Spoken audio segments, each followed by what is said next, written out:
going to call to order the meeting of October 24th, 2019. I'll have the Assistant Town Administrator read the agenda because the Administrator's not up here yet. So, go ahead. Good evening. So I'm going to start by reading the agenda, and the board can vote to amend or approve the agenda. We'll then have a public comment, and then our first item tonight is our consent agenda, and under that is the TA payroll, minutes of October 10th, 2019. The consideration of a one-day liquor license, and then meeting dates of November 7th, November 21st, I just saw time fly. and December 5th. Hey, Sean, you want Need to to fix the do it, clock? Paul. Don't these make good? Oh, wow. That's two working Our second item That is... shot is awesome. He's like, There. he's there. So there you go. That's okay. The second item is the introduction of our new Council on Aging Director, Susan Callagher. Our third discussion is the consideration of appointment of a temporary/interim fire chief. And then Steve Leahy, the chair of the advisory committee, is here with us tonight to discuss the FY21 budgets and guidance letter that's coming out from advisory. And then our fifth item tonight is the consideration of a special event permit for a rally/prayer service that will take place on North Main Street on November 2nd, 2019. We then have some consideration of appointments. To the Energy Committee is Fred Cunningham for a term to expire June 15th, 2022. Andrew Lauterbach for a term to expire June 15th, 2022. And for the MWRTA, John Higley for a term to expire June 15th, 2022. And then under routine business, there's the Finance Director's report, Town Administrator report, and Selectmen's reports. And then we'll go into executive session under Mass General Law, Chapter 30A, Section 21A, Subsection 3, to discuss strategy with respect to collective bargaining if an open meeting may have a detrimental effect on the bargaining position of the town and the chair so declares, police union. The second item in executive session will be Mass General Law, Chapter 30A, Section 21A, Subsection 3, to discuss strategy with respect to collective bargaining if an open meeting may have a detrimental effect on the bargaining position of the town and the chair so declares, all unions, health insurance. The third item is Mass General Law, Chapter 30A, Section 21A, Subsection 2, to discuss strategy with respect to negotiations with non-union personnel or to conduct negotiations with non-union personnel, DPW Director. And the final item in executive session is Mass General Law, Chapter 30A, Section 21A, Subsection 3, to discuss strategy with respect to threatened potential litigation if an open meeting may have a detrimental effect on the litigation position of the town, and the chair so declares, library. Thank you. Do we have a motion to approve the agenda? So moved. Second. All in favor? Great. Do we have any public comment, Jen? Anybody sign up? I didn't see him yet. Yeah. No? Okay. So next we'll move on to the consent agenda. Do we have a motion to accept the consent agenda? So move. Second. All in favor? Excellent. So now we will move to the next item of introduction of new Council on Aging Director, Susan Kelleher. Hi. Hi, how are you?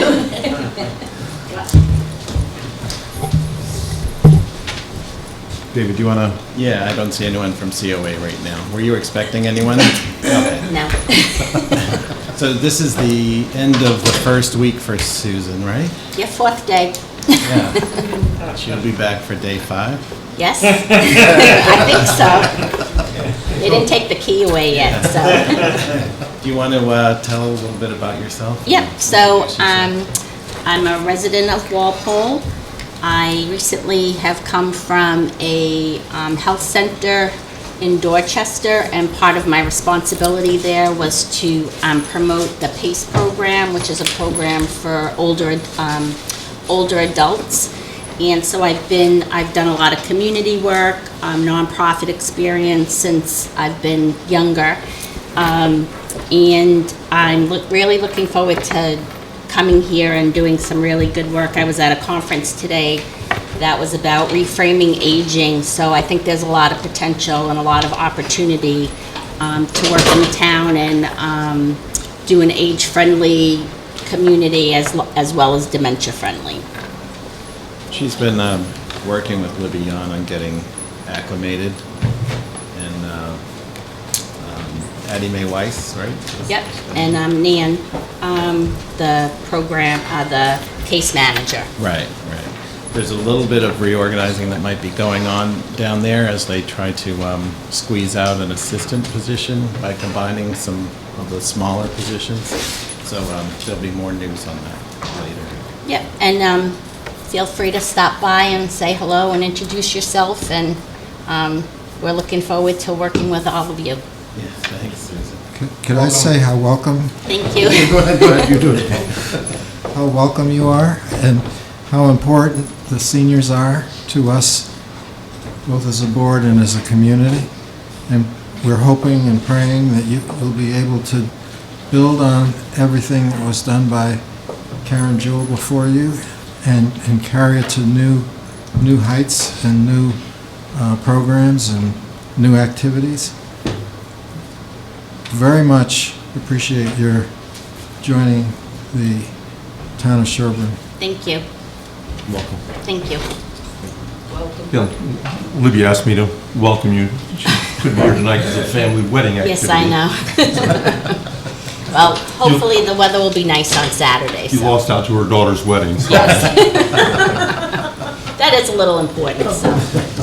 One thing I was going to mention too is I would really like to see, more involvement with surrounding towns. So you living in Walpole maybe can be advantageous, and areas in which we can do collaborative programs for other towns. I know they built that brand new senior center in Wellesley, the Yep. Owl Center, whatever it's called, but I think it'd be interesting to see if there are programs. I know they already do some of that, but I'm probably not as knowledgeable as I could be, but I'd like to see sort of a regional approach to it too, which could leverage our resources, but also make more programs available to our seniors. Yeah, and I have a lot of colleagues that work in the, for the Council on Aging, and today I met with the, at the conference that I was at, the Mass Council on Aging. They represent all the councils, and she's going to come out and visit and introduce me to other people in the area, so. Excellent. Welcome. Thank you.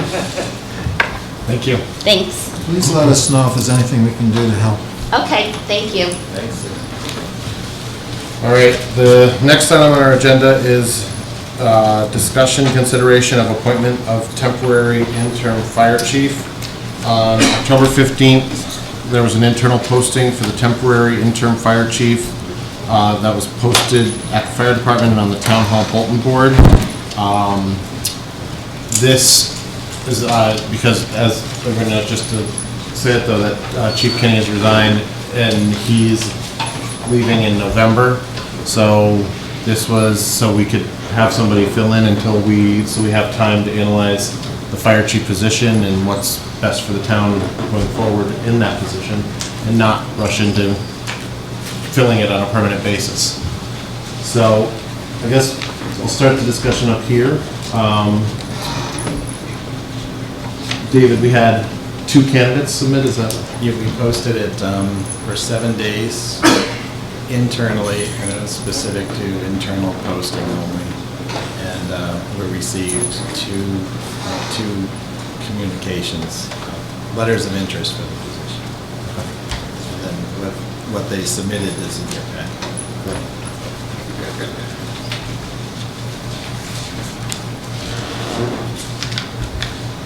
So I'll open it up here for discussion. What, Essentially, if it is contested, what is the process? Would it be like an interview thing? Would it screen them out? Going town administrator's recommendation? You could, Be some kind of process. What would be a accepted process here? well, you could vote to repost and get outside applicants for an interim position. You could vote to give me permission to take care of it. Or you could, I mean, basically, this is, under the law, is the interview of finalists. So that's why you're allowed to talk openly about the 2 finalists, basically. So if you don't want to accept them as the 2 finalists, then you would have to reject them. And then you do a broader posting. It's my opinion that we have, two qualified individuals, so I don't see any reason to actually, to further advertise it. I don't know if anyone else's thoughts are. Yeah, I agree with you. I mean, it's great that we have two internal candidates, and I don't see any need to post it externally.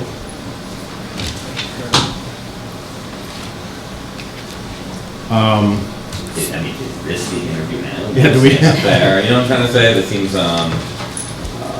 We didn't specifically ask them to be here tonight, but yeah. they are, You get the thought we're gonna be interviewed, like, you could ask them questions if you wanted to, but it's impromptu. You haven't received pre-questions, but and what's the deadline? When's Chief Kenny's last day? November 18. Yeah. We have a little bit, not a lot of time. Right, because you'd want some transition time with Chief Kenny as well, I would Yeah. think. So I think we'd want to make a decision sooner rather than later. we give them an opportunity to introduce themselves. Yeah, why don't we do that? I mean, if you guys are up, if you want to introduce yourselves, Yeah, I mean, I think I'd be in favor too, listen to the introductions, I think we should consider maybe having a 2 or 3 person group interview them separately, and get back to us on that. Provide a recommendation. Provide a recommendation. I don't think it should be one person. I think it'd be better if it's no, people. I don't think one, yeah. If we didn't ask them to come in for interviews, it's a Right. little unfair. You know what I mean? I think, I think the fair thing is, you let someone know they're coming in for an interview. Yeah, I also think we need to consider, ask Chief Kenny for a recommendation and analysis as well. We have Right. had some recommendation, but I think that process makes sense, and if it's a small committee, it can be a fairly efficient process. Yeah, absolutely. I mean, I would assume that Dave would be one of the members, and then we could Right. appoint 1 or 2 other people. That makes sense. Yeah, and I'm happy to volunteer to be on it. I was on the committee that was chaired by Neil McPherson, that recommended hiring Chief Kenny, so I'm happy to do it again. Would you like David, member of this board, member of the personnel board, and maybe Chief Kenny himself, something like that? I just gave that. One selectman, me, and the personnel board would be. I think that would be adequate. I would just do those three. But I make that a motion. Yeah, go ahead, if you, I move that we have a 3-person committee consisting of the town administrator, Chuck Yeoman, and a representative designated by the personnel board. And there to interview each candidate and report back to the or board. make a recommendation to the board. Yeah. And then we can, at our next meeting our next meetings in 2 weeks, we could appoint whoever they recommend, assuming they make a recommendation to appoint one of these candidates, we can then make the appointment at the next meeting. Can I ask a question as a resident? Yeah, just, absolutely, I'm gonna give everybody a chance to talk, so. I second Paul's motion. Oh, yeah, we have an open motion, so. This Yeah, go ahead. is the town administrator advisory committee. What's that? It's a town administrator advisory committee. Okay. So we don't vote. No, you're. No, he's saying. Going to take care It's not of gonna your have to vote be an by open meeting, putting like it the together. 3 Yes. people meet. So, is, I think the point of that, right, David? Yeah. Okay. So I have a motion and a second to appoint this committee to make a recommendation for the temporary interim fire chief. All those in favor? All right. So now, should we ask, would you, I guess, I know you wanted to make a comment. I'll open it up if people have anything to say. I know, would you guys like to, I'll give you guys the first opportunity if you'd like to come up and say something. John, do you want to go? What? No, go ahead. Come on, approach. Just introduce yourself first. and then- Absolutely. My name is Zach Ward. I currently serve as a captain in the fire department. I'm under a grant-funded position there. I've served there, I think it'll be a year next week. Certainly been glad to work with Chief Kinney. Just a little bit of my background. I also serve as an on-call lieutenant in the town of Upton, where I've been a lieutenant for approximately 5 years. I've been a member of that department since I think 2010 or so.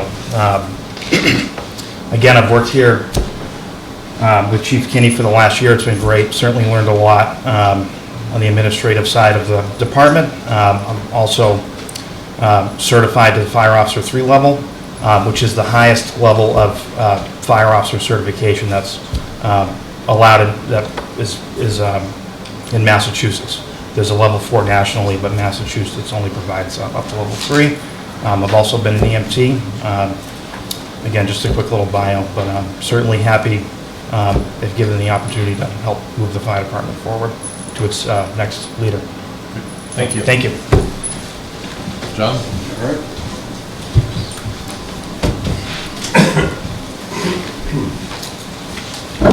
Jonathan Dowse, lifelong resident of the town of Sherborn. I have over 37 years of fire experience with the Sherborn Fire Department. I'm in the town 24/7. Everyone knows I run my farm. My availability is, oftentimes people give me a call and I went there within a few minutes. As I said, I bring along with 37 years of knowledge of the town of Sherborn, the emergencies in the town of Sherborn. I've been the deputy chief since approximately 2002 when Neil McPherson was appointed chief. I've got extensive experience with budgets, negotiations. I sit on the Tri-County School Committee for Sherborn. I've been on their negotiations team since for the last 9 years, 10 years. As I said, I'm knowledgeable with budgets and understand policies and procedures, and bring 37 years of town of Sherborn experience to the table. Thank you. Thanks, John. Thanks, John. Did you have a question, comment? That you'd like Yeah, I had a question, just to clarify, so... Oh, can you identify yourself? Yes, Sorry. sorry, Charlotte Giovanella, resident of here, been for 17 years in Sherborn. So my question is then that the four of you that just made that decision would be the ones who would then finally choose after the interviews, is that my understanding? Correct. The committee that we appointed is going to recommend at our next meeting who they recommend to hire, and then the five of us will vote Okay, as so to who. in the committee, It will not be making a decision, we'll be making a recommendation to this board. the committee will? Yes. Okay, and Yeah. so myself being a firefighter for 9 years, a paramedic for 20, I would like to know, who are you choosing? Who is that committee going to be made up of? Because clearly, as a resident, I want somebody who understands, has a background in the fire service and really understands who they're putting in charge of first response here, both in medical calls and on the fire ground. Because, I see a big discrepancy of experience between these two. I just want to make sure that we're protected as citizens in this town. I think the committee, what we appointed was Chuck Young, David Williams, and we've got to talk to the personnel board and see there's going to be one person from the personnel board. It's going to be those three people. So there's no during the interviews. No, there's one no from a fire service. No, but I think they would probably take comments from the fire department. I would assume, right, Chuck Young? Yeah, I think the process that Neil ran last time was very effective. We talked to references, we'll be talking to Chief Kinney, we'll be talking to, I knew a number of people, longtime friends who were served on the fire department. I plan to talk to them as well. I would suggest both candidates put together a list of references, people that we can talk to. But yeah, it's an outreach to get input from a lot of different sources. They were asked for 5 relevant references. Great, so that's already been done. Terrific.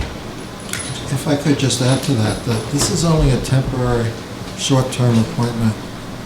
Yeah, Actually, it's going to be. I get that, but when you're in command, whether it's 1 month or whether it's 10 years. So, God forbid, something happens you want an experienced person in there.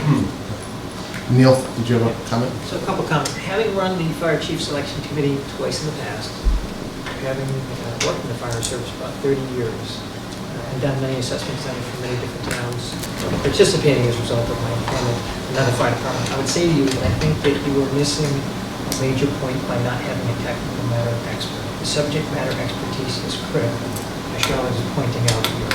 It's great in terms of people and their presentation, but what we've done in the past is typically, as you know, interviews, an assessment center in terms of what is their technical knowledge. In many cases, in the assessment centers I've done, they've had some type of writing or some type of project with a presentation. Unfortunately, the market for fire chiefs is very active right now, and there's a lot of opportunity for fire chiefs. So I would say Sherborn may struggle in terms of finding a fire chief. It's a very competitive financially as well. So this could be 3 months, this could be 6 months, this could be 12 months. So I think you really should take the time. My only other recommendation is to broaden out that committee a little bit.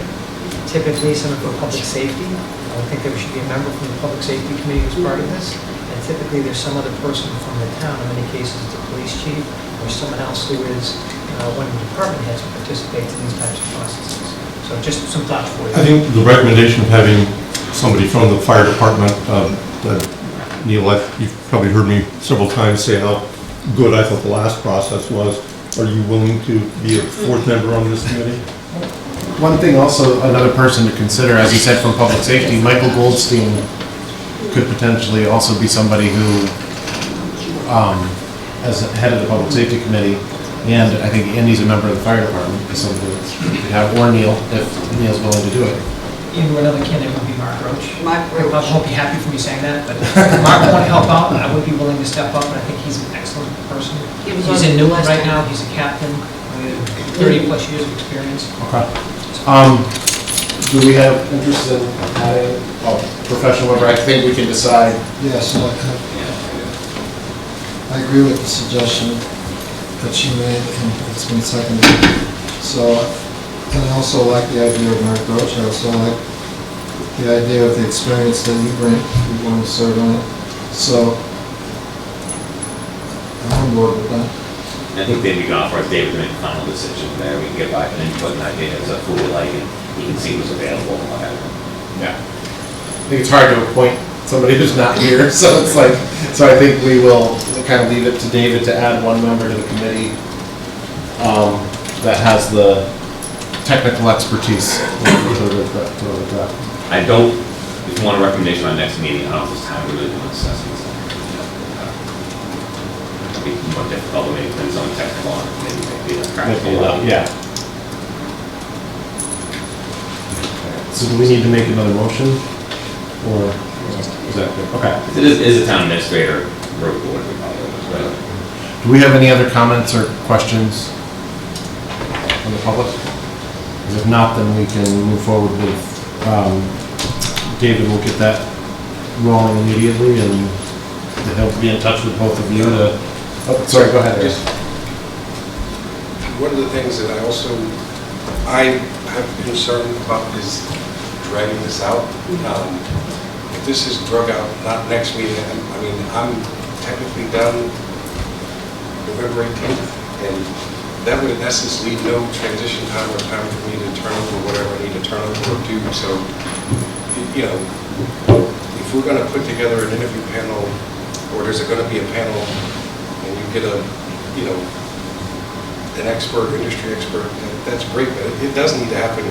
No, I'm hoping this interview process could happen next week, because then we have our meeting the following week on November 7th. And I would like this committee to have a recommendation by that time, then they can be immediately appointed, and you have 11 days to work with them on a transition. That's the timing I envision. Do you think that's reasonable? Yeah. For the committee? Well, that's why we authorize the town administrator to add either one fire person or second fire person. But I agree with you, Aaron, it needs to be done so we can appoint somebody by the 7th, so they're here, so they're in the role before your time is done. All right, thank you. So we're gonna move on to the next item, which is discussion with Stephen Leahy, Chair Advisory Committee, regarding the fiscal year 2021 budgets and guidance letter. I think the reason we're having this is just to discuss kind of the timeline, and I know Stephen and I have talked about instead of having each individual budget maker that comes to the select board come to us and advisory, that maybe we have an additional Saturday meeting at the end of January or beginning of February, we're with advisory and select board, where we all kind of see all our budget makers in one day. We get An additional Saturday meeting. Yes. I'm not gonna move for that. I think it'll help the process move along a lot faster. It just is, I get it. have been part of it for a lot of, like you, Jeff. Like, Yeah, no, it helps the budget makers tremendously too, because they're not making presentations. Right. They're not having to go to multiple. It's not an iterative thing, and then if our advisory wants to make a change, then it has to maybe go back to the select board or something. So we do this like with the school committee, the regional school committee, we meet with Dover, and Sherborn, so Does February, one date that Steven sent to me earlier today was February 1st. Does that work for you? Yeah, we can vote last night. February 1st works for advisory committee. I have not heard back from capital budget committee, but I'd let them know that that's the prospective change date. You just call Joe.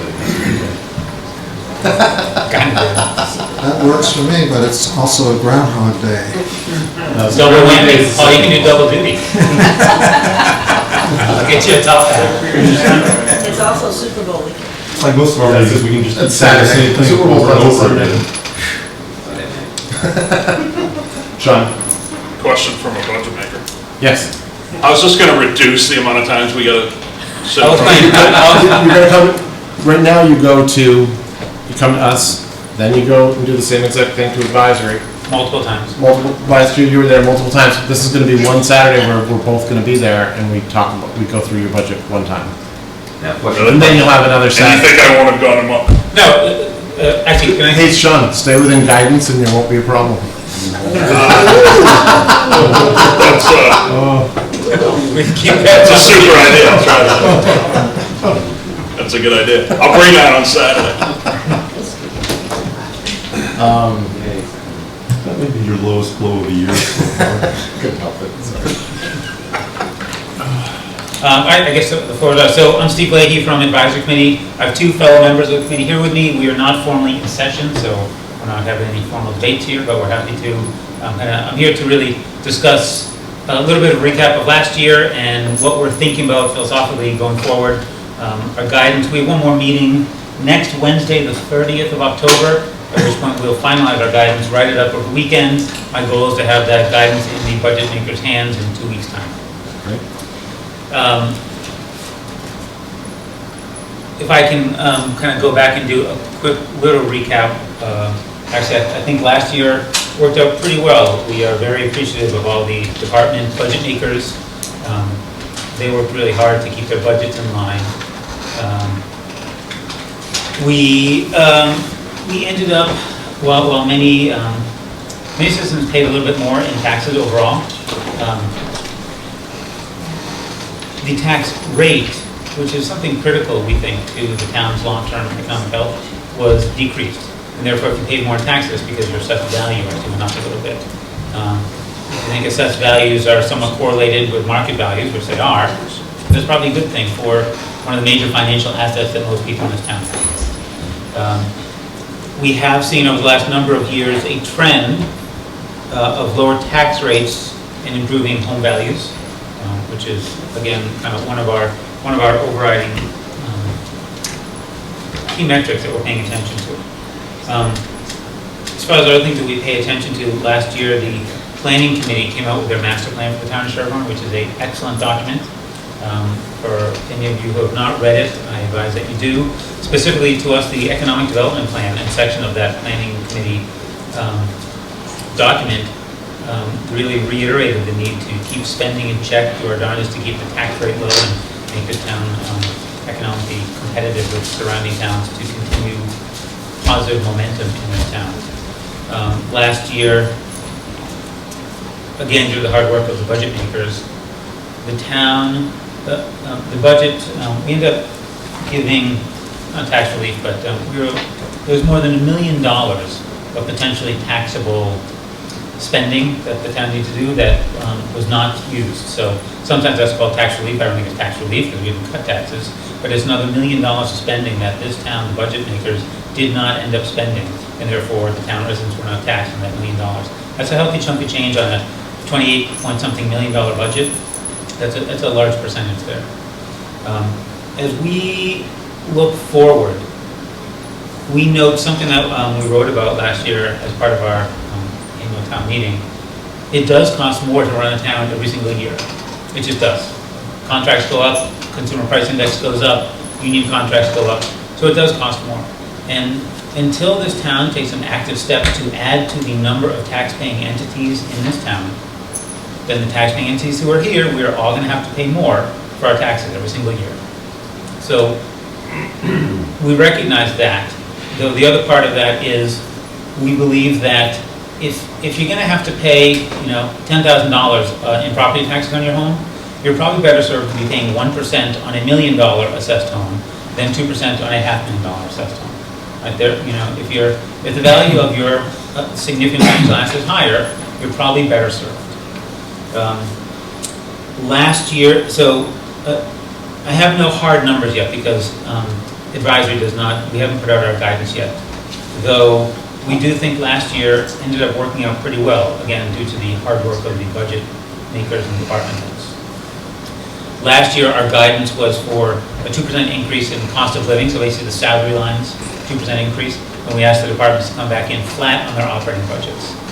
We recognize that not everyone can be flat every year, because like I said, the cost of materials goes up, there are demands on this town, and the people in town expect services, excellent services, quite frankly, from schools to roads to personal safety, and so we recognize that the costs go up every year. We know that every year there are extraordinary items. We know there, the last couple of years have been some items that have been neglected, right? A number of them fall under Sean, right? The number of dead trees that are lining the town's roads that need to be taken care of. The building maintenance that has been somewhat neglected in the last number of years. So we are aware that some of those are going to be some extraordinary funding requests that we need to find a way to ensure that the town gets what they need efficiently. And really, that's kind of my summary of what we are thinking, right? So, again, I'm not stating formal guidance here, because we don't have formal guidance, but in our discussions last night, a lot of talk was that last year we ended up with a result that was beneficial. We don't control everything about that. I'll reiterate again what we wrote about, that a big part of the tax rate is the denominator in that formula, right? There's the amount of money we need to raise to run the town, then there's the total assessed value of town. And that denominator, like in any fraction, has a lot of leverage. And so we will continue to work our best with the department heads to ensure that they provide the town with what they need at an efficient cost basis, and hope to heck that the trend of increasing home values and assessed values continues to move in the right direction. So, but the other part of us being here is the three of us are certainly happy to take input from you guys and from anyone else.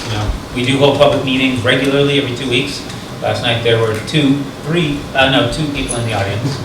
So I know it's not a super hot topic, but probably good here to open ourselves up if any of you have any input, questions for any of us to answer, please.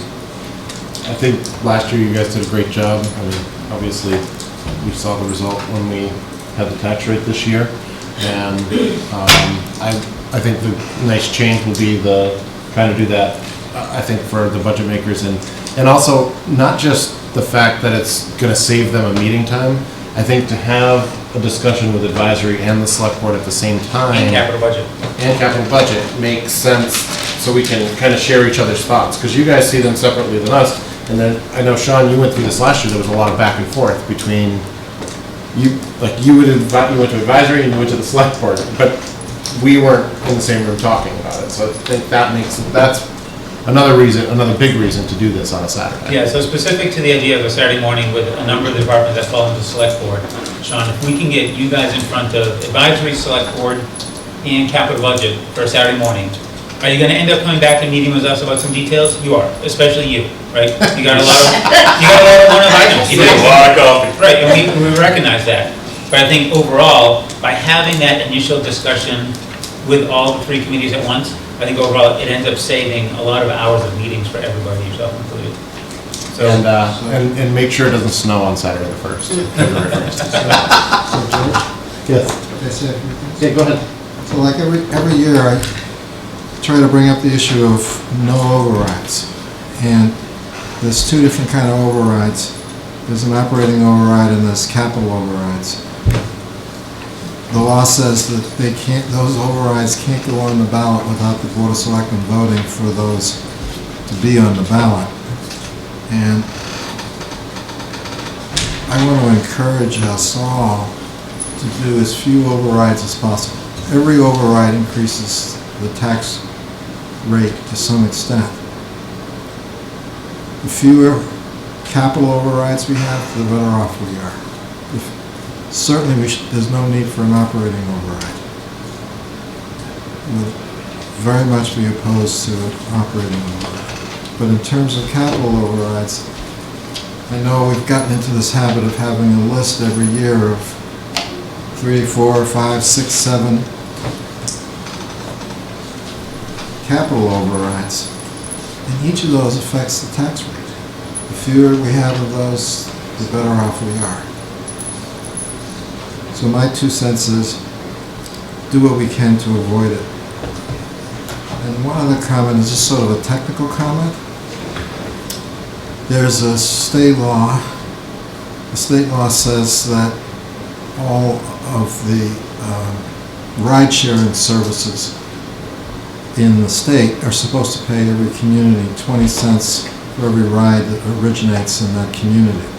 So there's supposed to be revenue coming into the town program. We can't spend that money unless we have a separate article that appropriates that money. I haven't seen any separate article on that. It does not go into the general fund. It's limited to transportation improvements. I don't know how much money we get, but to the extent that anybody uses Uber or Lyft, 20 cents for every ride, the Commonwealth sends a check here, goes into a reserve for appropriation account, and there needs to be a separate article, and that article needs to appropriate the money to some transportation-related budget. As I say, my other communities have these articles.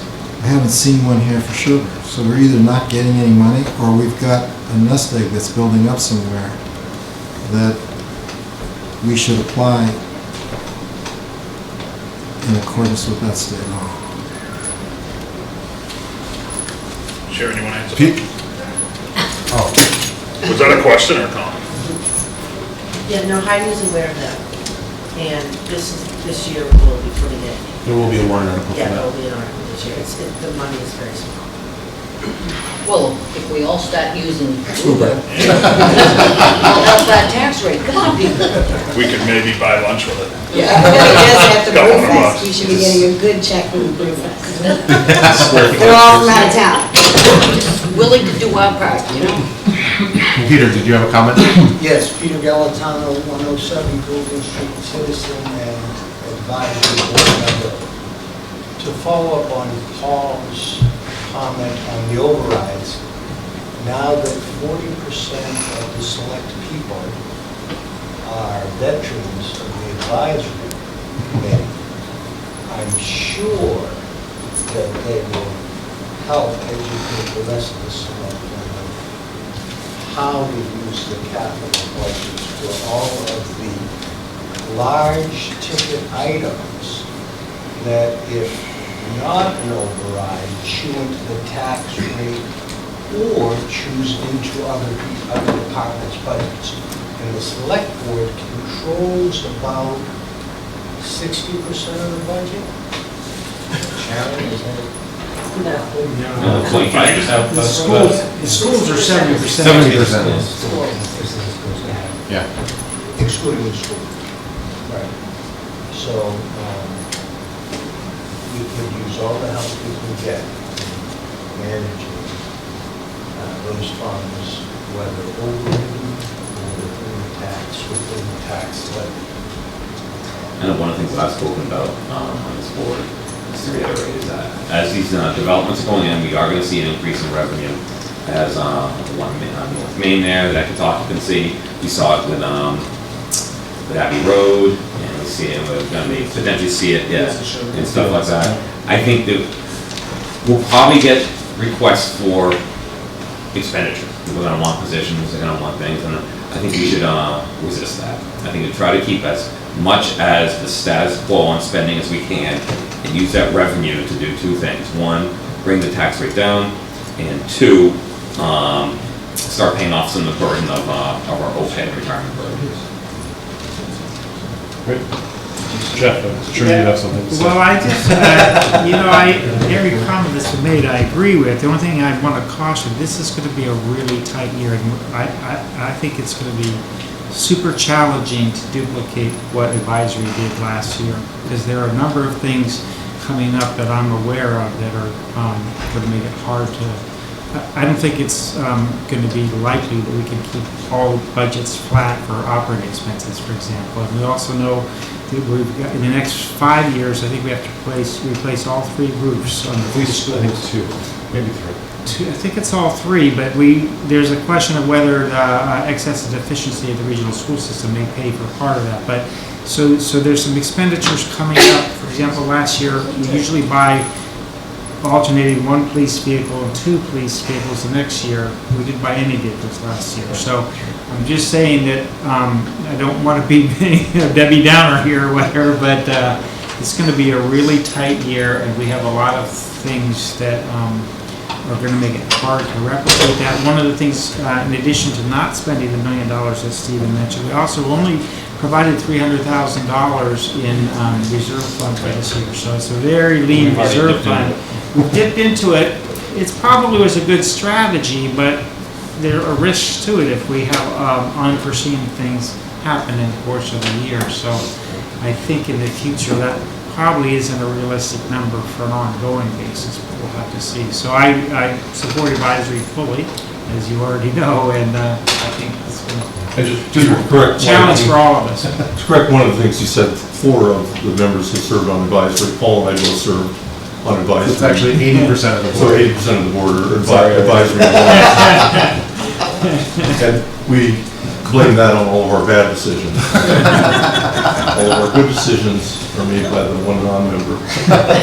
Jeff, the one thing I would say in response to your comment is that as much as there's always the known unknowns, and there's the unknown unknowns as well, right? Yeah. And some of those are going to come up, but there are a couple of knowns coming up in future years, right? Like the 3 roofs, like the development that I try not to speak about too much. That's a little bit over that way over there.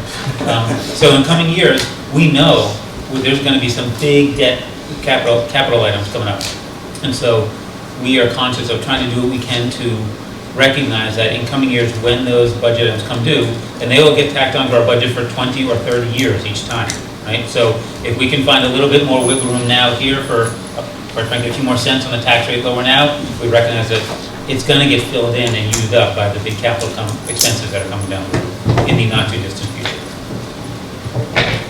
We've also been talking about a sustainability coordinator who's going to go out there and get all kinds of grants. Revenue positive, what the term is. I hope so. So I think we're good for we'll plan on voting on that when we schedule meetings, that we have this February 1st meeting. Excellent. But I think everybody's sort of saved the date in their calendar, right, Eric? And we're good. Thank you. Thank you. And good work getting guidance out before Thanksgiving. Yeah. The next item on our agenda is consideration of a special event permit, rally prayer service on North Main Street, November 2nd, 2019. David, or Diane, what, should we have the person who requested this come up and talk, or? If you want some information about the event itself. And is the police chief here? Because I think that was, I thought he was supposed to come tonight to tell us. No, he provided his. Oh, the letter, okay. Yeah. I was going to say, I'm not sure it's necessary. We have the recommendation from both the fire chief and the police chief. We have a hold harmless from the The applicant, and I would move approval Approval based on the police, with all the police chiefs. and compliance with the Police. recommendations. The applicant requested a police detail, one's being required. The location for the event has been approved, and I would move approval. Just to clarify, it's actually a few details being required. Yeah, three. Yeah. Three Three of them, that's right. My concern is that if there's a greater turnout than expected, that I'm worried about interrupting traffic. It's actually not in North Main, I think it's South Main. It's the intersection of 16 and 27, the fork. So, I just want to make sure that we're not affecting traffic negatively. And I know the police detail will work with that, but Well, that's why I had a couple of questions. there's not a lot of physical, I march with the Boy Scouts every Memorial Day, and we basically shut the roads down for that, and it's a huge disruption, so. Paul, you had some questions? Yeah, I want to get a better sense of what, is anybody here from, you are? Yes, sir. I'm just curious about what, it wasn't clear to me what this event is, that somebody needs prayers is what I got out of it, but I didn't know who that somebody was. Well, it's a little complex. Could you maybe explain that? Yeah, if you're going to speak, could you just identify yourself Yeah, sure. and... Thank you. Thank you for the opportunity, Mr. Chairman. My name is John Featherston. I'm an Ashland resident. I'm the former chairman of the Board of Health and the Board of Selectmen in Ashland. What brings me here tonight is a sensitive subject and a concerning subject, but I think it's a subject that most of you are aware of. As I mentioned, I was the former chairman of the Board of Selectmen, and I stood shoulder to shoulder with Mr. Orem over his false allegations by a resident in this town to the IG report. And if anybody needs any background, I'd be happy to go into that, but I'd like to leave that in the past and wish Mr. Orem, health and happiness, because it was a terrible situation for him, and in my opinion, my strong opinion, it was wrong.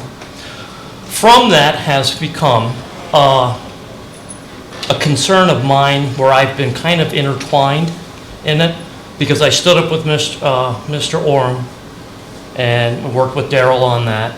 I became a target of Mr. Murchison.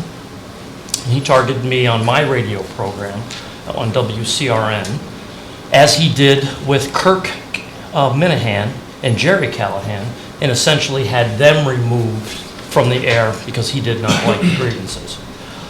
I've had a lot of strife in my life the last couple months, specifically my father just passing recently.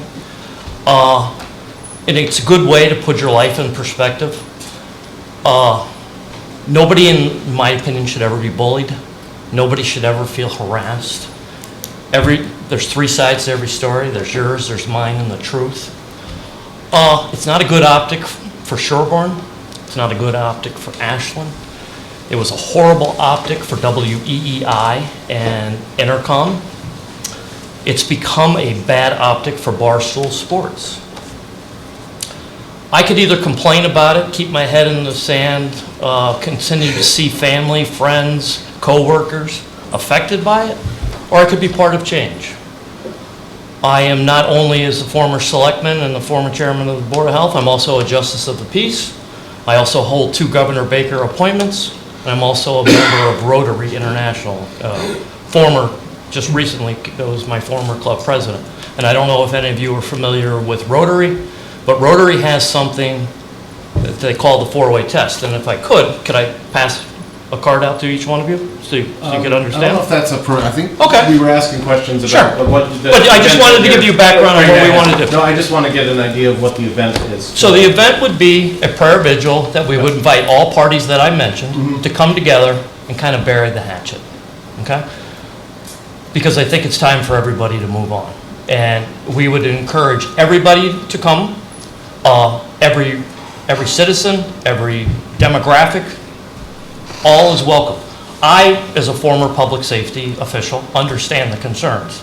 That's why I worked, and I have to tell you, Diane's been great to work with. Kudos to her. She should probably get a raise. Did you hear the budget? I did. That's why I'm bringing it up. That's why I'm bringing it up. No, but- Advisory's still here, so you gotta be careful. No, but she's been good to work with. I understand the traffic concern. As a former selectman, that would be the first question I would ask somebody sitting at this table. That's why my first phone call about this was to the chief. Happy to pay for a police detail. I've also got an insurance binder here that I can present to you tonight. Full disclosure, I didn't pay for it until I get the permit, but if I get the permit, it'll be paid, and I'll have it to Diane tomorrow as well. I understand, sidewalks better than most people. In Ashland, if there's 3 people on the sidewalk, you're in violation of the law. Keep moving. I understand the public safety of it. My word as a justice of the peace, a fellow Board of Selectmen, I take the utmost of importance in this. But I want to stress to you that I really think this is a good thing. It's a healing thing. It's an opportunity for people to air their grievances, and it's time to move on. And what other place better than the Peace Abbey to do something like that? Thank you. Just to clarify, this is on town property. Peace Abbey is private property. But it's right across the So street. let's make it clear that one of the conditions Thank you for is that this is done on public property, not on private property. Correct. I'd like to say something. And actually, I'm sorry in the situation, sorry to hear the passing of father. Thank you. And in general, I would encourage this board to have minimal discussion on the actual either intent or whatever else. This is Yes, a I First agree. Amendment issue, a right to assemble. I think we just have to, make sure we're protective of the town, insurance riders, and not blocking public The access. reason why I asked the question is I wanted to get a sense of what the attendance was going to be here. If it's going to be 2 people, that's one level. If it's going to be 200 people, that's a different level. So I was trying to figure out what this was in order to get a sense of what we're dealing with here. And I understood why you asked, I was simply saying for subsequent discussion. Yeah, I agree. I think it's, And let's focus on that question. First Amendment issues need to be content neutral, so the content is irrelevant, in my view, to what our decision is. So the question of how many people come, that's relevant. So what are you projecting? Well, at the very least, I hope at least 5 people show up. The 5 people being Kirk Minahan, Jerry Callahan, Bob Murchison, Mark Orm, and myself. Mr. Minahan is very, very popular. He has loyal supporters. When I talked to Diane and the police chief, I gave a figure of 50. And once again, as a justice of the peace and a former selectman, if I thought that there was any more, I would ask, as people came, I would ask that people would leave as well, too. Public safety, of course, is paramount. So you're going to limit this to 50 people?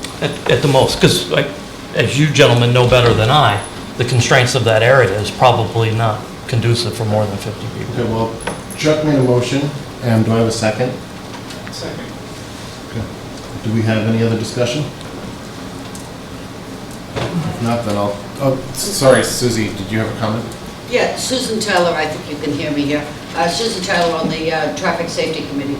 And we actually at our last meeting brought up the parking of cars on the grass or on the sidewalk, actually in front of the War Memorial, not the War Memorial, in front of Gandhi and whether that will end up being in the future, no posted, no parking signs going up there, because it really, there's enough going on at that intersection to now all of a sudden see cars on the side of the road on top of sidewalks. The police recommendation has very specific instructions on parking, which they're gonna be, because they have to follow the regulations. The police chief recommended, so there's parking, they won't be parking along the road. Yeah, can I ask one specific question? Mr. Featherstone, Chief Thompson sent a memo dated October 22nd, 2019 to Diane, and you were CC'd on it.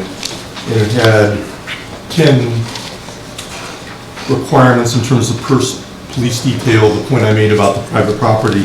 My assumption is you've agreed to those, all 10 points? And I do have a signed copy of the consent right here. You said you had the insurance binder naming the town as an additional insured. I do have that as well. We have the hold harmless that you've executed. Any other questions? If not, we'll take a vote. All those in favor? Great. Unanimous. Thank you. Can I just ask 2 clarification questions? Because I'm glad to hear that the traffic is here. recommendations for people parking on that day, so it does not become a traffic concern? I'm gonna leave that to the discretion of the police chief. Okay. He's already It's in weighed this, into it. it's in the, Okay. it's very And- clear where you're supposed to park. How am I prepaying for the police detail? You should contact the police department. You Okay. have to speak with Lieutenant Batcho, and he'll Just from a logistics, because I don't work in the Metro West area, would that be a check or would that be a credit card? check. But I could drop it off at odd hour? And to answer your question about the parking, item 1 of that memo from Chief Thompson was that all event participants shall park their vehicles at Town Hall parking lot Okay. and the Jamison Field playground parking lot. Okay. Those are the two that are identified in item 1 of that memo. I appreciate that. Thank you, sir. Thank you. Thanks. Have a good evening. All right, moving on to consideration of appointments. We have 3 appointments. Do we have any questions, comments? I had a question about, I thought we were encouraging applicants to attend either the open meeting law seminar, or that's passed now, or to view it online. We are. So is that a condition prior to serving on the committee? I'm not sure we made it a condition. Well, you requested it, so we put it on the forms. They had to acknowledge it, so they've been instructed to take it. But And 2 of the 3 applicants have not taken They it. sent me emails that they did. Since I've got the application, I've sent them all the links to what they had to say in the email thing that they had done. True. in the event they didn't, you could approve it conditionally, but they show proof. Okay. So I move that we appoint Fred Cunningham to the Energy Committee for a term to expire June 15, 2022. We also move to appoint Andrew Lauterbach to the Energy Committee for a term to expire June 15, 2022. And I move to appoint John Higley as Sherborn representative of the Metro West Transit Authority Advisory Board for a term to expire June 15, 2022. Second motion. All those in favor? Excellent. Okay, now to routine business, finance director report. Just a quick update. I was at the Vadar users group today, which was great, not because of the other users for their budget software as well as their collections and billing software. We're moving quickly with the budgeting. We're gonna move closer to the vector, sorry. We're moving along with the budget software, and it's really going to be a great process. And I have sample reports that I've received. I think I distributed. Yeah, you sent Yeah. them the other day. So, and we're going to tweak them, and we're going to roll it out this year. So it's great. Also, as far as quarterly billing and implementing Vadar, we have a meeting scheduled for November 12th, and the manager for Vadar that's working on our implementation is going to come out here for half the day. He's going to spend time with Pam and Nancy and Wendy and myself. And we're really going to get our arms around it. We're going to assign tasks, dates. So, and part of that plan is to roll out Vadar for excise tax. Not billing yet. Billing, we're going to go for the first 2021. Okay. So moving along with that. And the other thing is, I have been attending the personnel board meetings, and they had asked me to call around the towns to see what surrounding towns are doing for their COLAs. So I'm Yeah. sharing that information with them, and Great. I think make a decision on Tuesday. Thank you. You're welcome. Town administrator? Nothing to report. Any selectmen reports? Yeah, I have one. We just haven't come across an opportunity actually for a grant opportunity to actually, it's stormwater related. It's basically the team of the Massachusetts Municipal Stormwater Coalition to actually promote the Think Blue campaign, which is what our stormwater management plan listed as our compliance and minimum control measure 1. And I would like to at least get some consensus of the board that it's okay for David to enter a grant opportunity and to basically, sign a state contract that gives us money. So moved. Did we have posted our meeting? Mr. Robert's rules. Second your own opinion? I don't know if it requires a vote or just consensus saying Because I know we can do it, enter this contract all the time, whatever else. And it just allows us to contract with this thankfully campaign. Great. I'll second it. I don't think we have to vote on it. He and I have talked about it, and I think it's a common opportunity besides the grant, though. It's really getting us involved in some of the regional In the planning. coalition. So that's really, I think, I believe very strongly. an important aspect of it too, particularly because it's not, this is stormwater, but it's, us talking about meeting with the Native Committee maybe regarding sanitary and water supply issues. I think even a regional participant is a good thing. When EPA gave a permit to 250 communities around the state, they kind of know it's divide and conquer. It is kind of an onerous permit, and I shouldn't say it's unexpected. It was in draft for like 8 years, but it's still what it does do. It kind of no single community can really fight them. I don't want to fight them, but and I think we only benefit by teaming together with other communities statewide on things like this with compliance and so on. Great. Jeff, do you have a selectman report? I do have a selectman report. I actually do. I was pulling that up. Oh, I was texting Fred, but I won't. So we actually do have some good news. I think we're making some progress on the library. This is on the library. He said good news and library in the same sentence.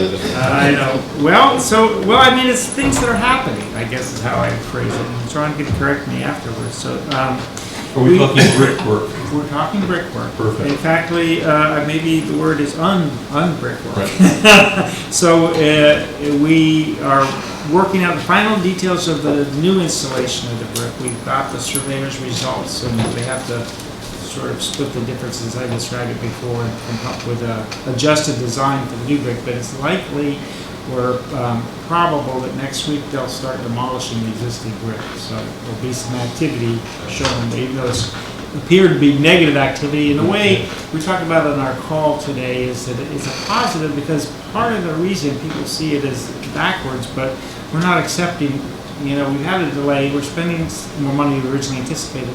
We're still not accepting inferior work because we really want to. Part of the reason why we're being sticklers about this is we want it to be right. And the brickwork did not meet spec and it had insulation issues, and that's very good news. So it's good news. So that's, they're doing it, the mason contractor's doing it under protest, which is a normal process in construction disputes. And once we have the final design for the new installation, that will start hopefully forthwith. So that's on the masonry. On the site work, they've installed the generator physically on its pad in addition to the switch gear, and they're working to connect it, pull the cables to connect it electrically. There may also be some paving next week, perhaps. Sean can maybe elaborate on that, but I think we're going to be doing a base course on perhaps the west side of the building. That may be visible next week also.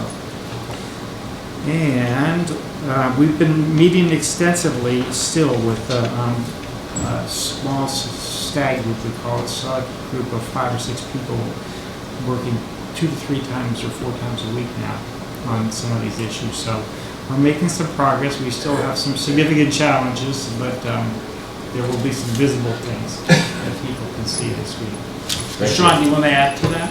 No. Thank you, Jeff, for all you're doing here. Well, I'm doing the least of anyone, but it's definitely... And Eric as well. Yes. I don't think people fully understand how many people from the library building committee, town employees, Sean, the library trustees are working on this. I mean, in my list of items, critical items to the town, this is number 1, and people are really putting in a lot of valuable time and effort on this. So, thank you. I think we're making, we have some ups and downs, but there'll be some visible work being done, which I think is positive. All right, I think that is just one little thing. Oh, sorry, Paul. Just want to mention that Chuck Allen and I attended the hearing on Town Forest Committee proposal to do some cutting. It was very informative. They explained what cutting they were going to do, how the cutting was going to operate. answered a lot of questions. There was a pretty good group there, maybe 25 people. A lot of questions, a lot of answers given, a lot of technical stuff. Thank you. All right, I think that concludes the open session of our meeting. Now, going to enter executive session for item 1, MGL Chapter 30A, Section 21A, subsection 3, to discuss strategy with respect to collective bargaining. If an open meeting may have a detrimental effect on the bargaining position of the town and the chair so declares, police union. And I do declare. MGL Chapter 30A, Section 21A, subsection 3, to discuss strategy with respect to collective bargaining. If an open meeting may have a detrimental effect on the bargaining position of the town and the chair so declares, all unions' health insurance, I declare on that one as well. MGL Chapter 30A, Section 21A, subsection 2, to discuss strategy with respect to negotiations with non-union personnel or to conduct negotiations with non-union personnel, DPW Director.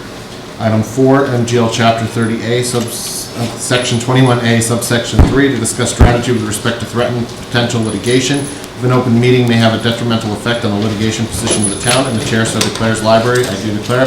The select board, it says here may, are we returning? No. The select board will not return to public session. I need a second and a roll call vote. Second. Seconded by Mr. Young. Having a second, we will now have a roll call vote. Mr. Durensis? There's one of these executive sessions on the health insurance, so close to MIIA.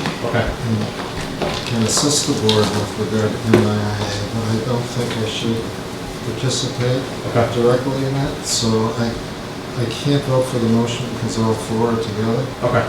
So I'm going to abstain. Okay. On all. Okay. Mr. Young? Aye. Mr. Waldron? Aye. Mr. Johnson? Aye. Mr. Morrow? Aye. Vote of 4-0. One abstention. We are now, having passed by a vote of 4-0. The open session is now closed and will not be returning to open session. We are now in executive session.